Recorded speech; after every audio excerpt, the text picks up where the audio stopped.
मालिक, भगवान के प्रति जो आपका विश्वास है उसे कम मत होने दीजिए। आपकी इच्छा जरूर पूरी होगी। श्यामलाल, दुआ करो कि इस बार लड़का ही हो, वरना हमें एक निर्दोष बच्चे की हत्या का पाप अपने सिर पर लेना होगा। मालिक, इतने निर्दयी मत बनो।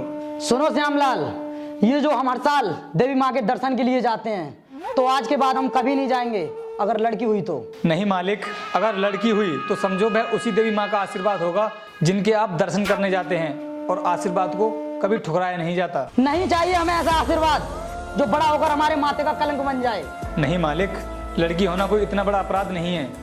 श्यामलाल, मत लो ये लड़की का नाम मेरे सामने। अब तो मुझे लड़की के नाम से भी नफरत होने लगी है। मुबारक हो जमींदार साहब, आपको बेटी हुई है, आपके घर लक्ष्मी आई है। नहीं, ऐसा नहीं हो सकता।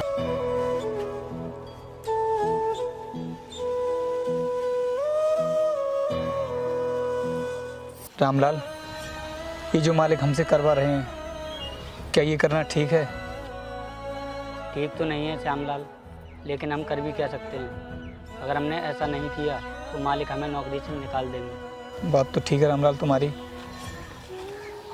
लेकिन एक बच्चे की हत्या का पाप हमारे सिर पर भी तो आएगा। मुझे बहुत दुख हो रहा है। एक काम करते हैं रामलाल, अगर इसमें तुम मेरा साथ दो तो। बोलो श्यामलाल, कैसा साथ चाहिए तुम्हें? रामलाल, मैं सोच रहा हूँ कि वैसे भी मेरे पास कोई संतान नहीं है, तो क्यों ना मैं इस बच्ची को पाल लूँ, अगर तुम मालिक से कुछ ना कहो तो। तुम चिंता मत करो श्यामलाल, मैं किसी को कुछ नहीं बताऊंगा, और इस बच्ची को तुम पाल लो। ठीक है, ठीक है रामलाल, मालिक से बोलना कि श्यामलाल अपने घर गया है और हमने बच्ची को कचरे में फेंक दिया है, जिससे कि मालिक को कुछ पता नहीं चल पाए। ठीक है।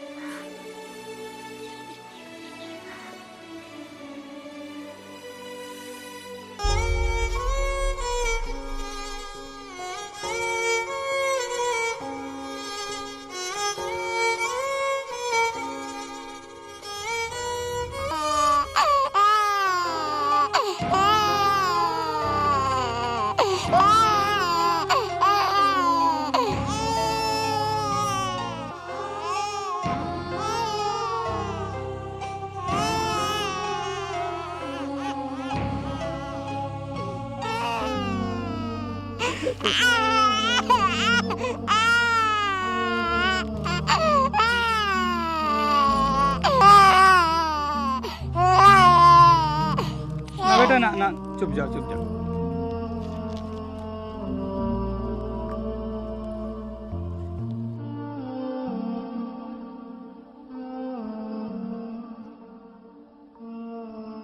बेटा, थोड़ी देर के लिए सो जा, थोड़ा काम बचा है, फिर हम लोग घर चलेंगे, ठीक है?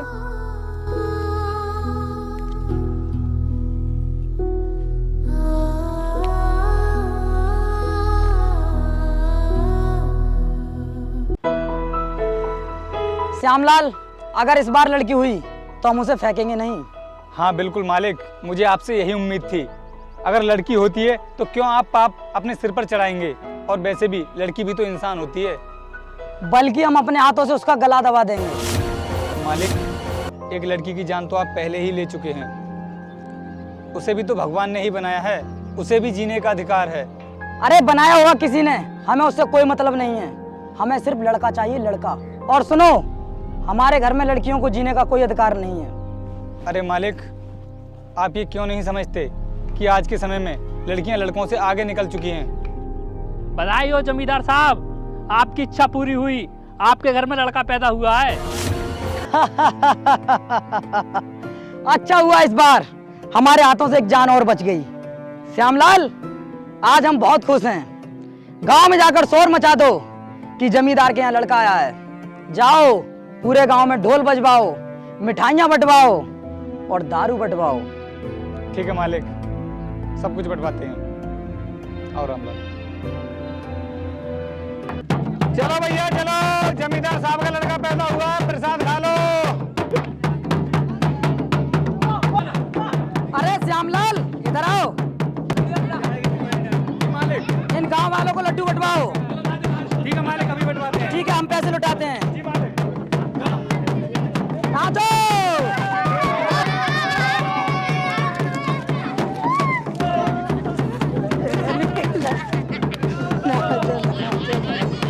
श्यामलाल,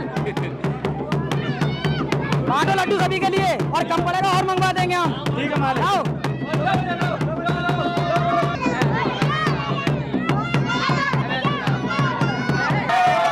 रुको रुको रुको रुको रुको रुको रुको। रामलाल इधर आओ। जी मालिक। गांव में जितने भी लोग हैं सभी के लिए दारू बंटवाओ जाकर। ठीक है मालिक। जाओ।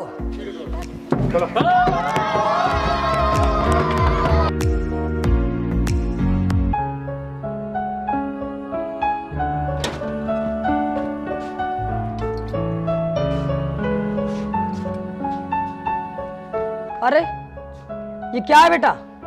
तुम्हारी माँ को मरे एक दिन भी नहीं हुआ और तुमने शराब पीनी शुरू कर दी। रे बुद्धे, बूढ़ी हो गई थी वो, इसलिए लुढ़क गई। और उस बूढ़ी औरत के चक्कर में मैं अपनी जवानी क्यों खराब करूं? मैं तो रोज पीऊंगा। अरे शर्म कर, ये तेरी दारू पीने की और जुआ खेलने की आदत है ना, इसी वजह से तो मर गई वो। वे बुद्धे, शर्म तो मैं बाद में करूंगा, पहले मुझे 50,000 रुपए दे। अरे कल तो दिए थे तुझे 50,000 रुपए, इतनी जल्दी खर्च कर दिए। वे बुद्धे, वो तो मैं जुए में हार गया, मुझे 50,000 रुपए दे। लेकिन बेटा तेरी इस आदत की वजह से तो हम बर्बाद हो जाएंगे। वे बुद्धे, ये फालतू की डगोरलेबाजी मैंने सुना, तो दे पैसे दे, नो तो दे, वरना मैं अपनी नकल काट लूंगा। नहीं नहीं बेटा, ऐसा मत कर। ये ले चाबी, तुझे जितने पैसे निकालने हो निकाल ले।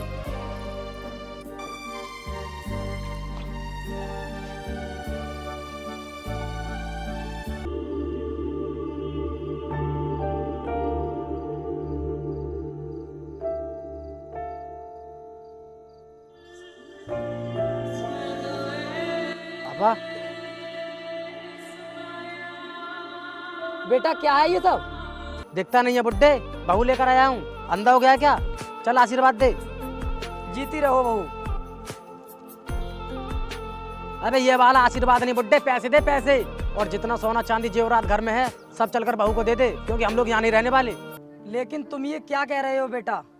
अगर तुम यहाँ नहीं रहोगे तो मेरा क्या होगा? तुम्हें पाने के लिए बहुत मन्नतें की थी मैंने, तुम ही तो मेरे बुढ़ापे का सहारा हो। ओए बुड्ढे, तेरी कोई नाजायज औलाद हो तो उसके पास चला जा, 2 रोटी आराम से मिलेंगी तुझे। अगर लड़की होती है तो क्यों आप पाप अपने सिर पर चढ़ाएंगे? और वैसे भी लड़की भी तो इंसान होती है। श्यामलाल, मत लो ये लड़की का नाम मेरे सामने। अब तो मुझे लड़की के नाम से भी नफरत होने लगी है। अबे इतना सोच क्यों रहा है बुड्ढे?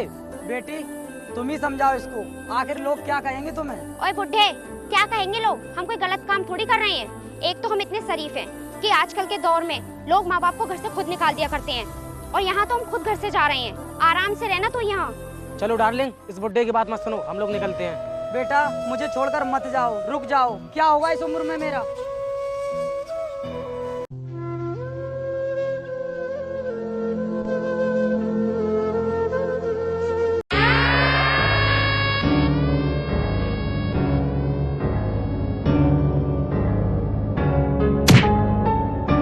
सॉरी भाई साहब। क्यों बे बुड्ढे, देख कर नहीं चल सकता इस बुढ़ापे में?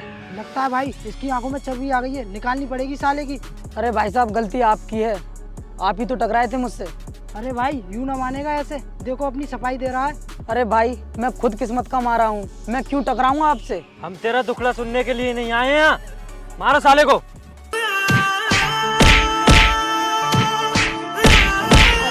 आज तो तेरा काम खत्म करके ही मानेंगे। मारो। भाई छोड़ दो मुझे। रुको भाई, पिस्टल निकालो और ठोंक दो साले को।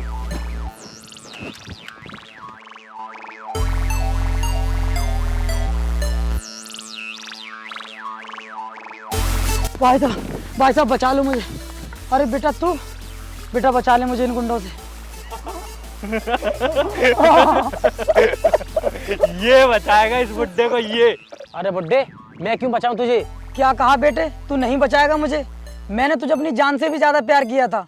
अबे ये क्यों बचाएगा तुझे? इसी ने तो हमें भेजा है तुझे मारने के लिए।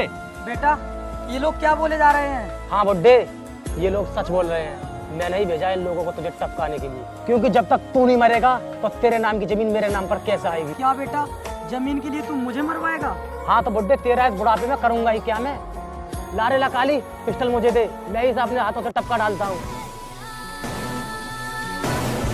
रुको भाई, अभी ऐसा करना ठीक नहीं है। देखो किसी की गाड़ी आ रही है, इस बुड्ढे का क्या, इसको तो बाद में टपका देंगे। चलो निकलते हैं। मेरी मदद करो साहब, साहब गाड़ी रोको, मदद करो मेरी साहब। अरे श्यामलाल तुम, और वो भी इस गाड़ी में? किसकी है ये गाड़ी? अरे मालिक आप, और आपकी ये हालत किसने की?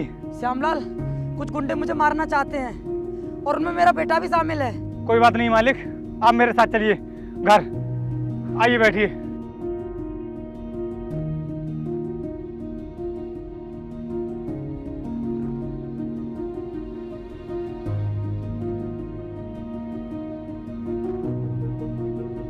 मालिक आप बताइए, आपका बेटा आपको क्यों मरवाना चाहता था? श्यामलाल, मेरे पास जितना भी पैसा था, मेरे बेटे ने जुआ और शराब की लत में आकर सब पैसा बर्बाद कर दिया, और अब मेरे पास मेरी जमीन ही बची है।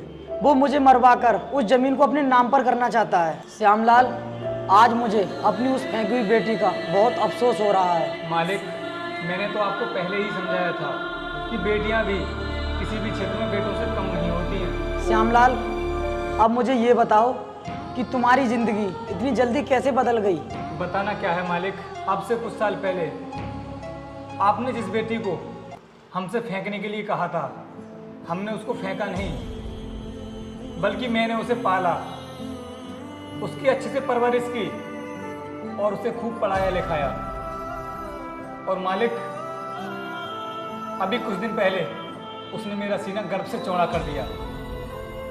मालिक, वो हमारे शहर की डीएम बन चुकी है। क्या कहा श्यामलाल तुमने? मेरी बेटी जिंदा है? श्यामलाल, तुमने मेरी उस बेटी को बचाकर मुझे पाप में डूबने से बचा लिया। मैं अपनी बेटी से मिलना चाहता हूँ। श्यामलाल, तुम देवता हो, तुम महान हो।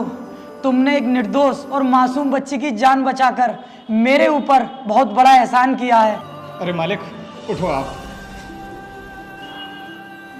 वो कहते हैं ना कि बेटा बेटी एक समान, जो फर्क समझे वो नादान। जब चाहत रखोगे केवल एक बेटे की, तो सुख कहाँ से पाओगे? और फेंक दोगे हर बेटी को कचरे में, तो बहू कहाँ से लाओगे? रुक जाएगा विकास सृष्टि का, तो वंश कैसे चलाओगे? मालिक, ये कविता मैंने अपने हाथों से लिखी है। मालिक, आप जैसे सोच वाले लोगों की वजह से ना जाने कितनी बेटियां कचरे में ही मर जाती हैं, क्योंकि उनको फेंकने वाला बाप तो मिल जाता है, लेकिन उठाने वाला श्यामलाल नहीं मिलता। मालिक, श्यामलाल, एक एहसान और कर दो मेरे ऊपर, मुझे मेरी बेटी से मिलवा दो। कोई बात नहीं मालिक, कल हम चलते हैं, तब आप मिल लेना। ठीक है मालिक।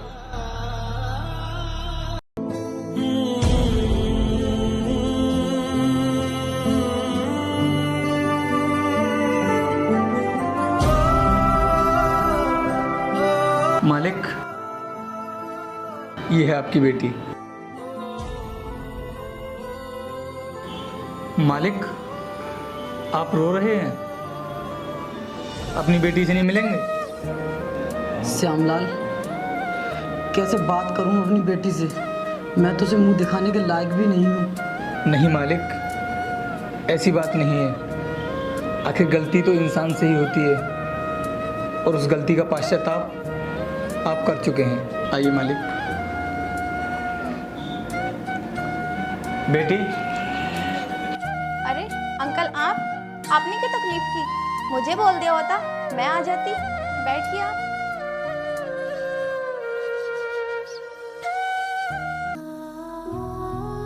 बेटी, इनको पहचानो, ये है तुम्हारे पिता। अंकल, आप कैसी बात कर रहे हैं? बच्चे का असली पिता तो वो होता है जो उसका पालन पोषण करता है, वो नहीं जो पैदा होते ही बेटियों को मरने के लिए छोड़ देता है। आप नहीं जानते कि आपने कितना बड़ा जुल्म किया है। शायद आप भूल गए, जिस माँ की कोख से आपने जन्म लिया वो भी तो एक लड़की ही थी। अगर उसका बाप उसे फेंक देता तो शायद आज आप यहाँ ना होते। बेटी, मैं अपने किए पर बहुत शर्मिंदा हूँ। हाँ बेटी, इनको अपनी गलती का एहसास हो गया है। तुम इन्हें अपना लो। नहीं अंकल, आप ही मेरे पापा थे और हमेशा आप ही रहेंगे। इन्होंने मुझे जन्म तो दिया, लेकिन पैदा होते ही कचरे में फेंक दिया। लेकिन असली जिंदगी तो आपने मुझे दी है। वैसे मैं माफ़ी मांगने के लायक तो नहीं हूँ, अगर हो सके तो मुझे माफ़ कर देना। नहीं पापा, मैं तो समाज को ये संदेश देना चाहती हूँ कि आपके जैसे सोच की वजह से लाखों लड़कियाँ जन्म लेते ही कचरे में फेंक दी जाती हैं। उन्हें भी जीने का अधिकार है और उनका यह अधिकार छीनने का हक दुनिया के किसी बाप को नहीं है। कोई बात नहीं बेटी, अब इन्हें माफ़ कर दो। सो हे गाइस, होप करता हूँ कि इस बार वीडियो आपको जरूर पसंद आई होगी। अगर वीडियो पसंद आई है तो एक छोटा सा लाइक तो बनता है यार। जल्दी से अभी कभी वीडियो को लाइक कर दो और कमेंट करके जरूर बताना कि आपको वीडियो कैसी लगी। दोस्तों, इस वीडियो में हमने आपको एक सीख देने की कोशिश की है कि बेटियां कभी माँ बाप के ऊपर बोझ नहीं होती। दोस्तों, मैंने जो अपनी बेटी के साथ किया है, आप भूल कर भी कभी ऐसा मत करना। अगर वीडियो पसंद आई है तो जल्दी से अभी कभी लाइक कर दो। तो मिलते हैं नेक्स्ट वीडियो में, तब तक के लिए जय हिंद, जय भारत।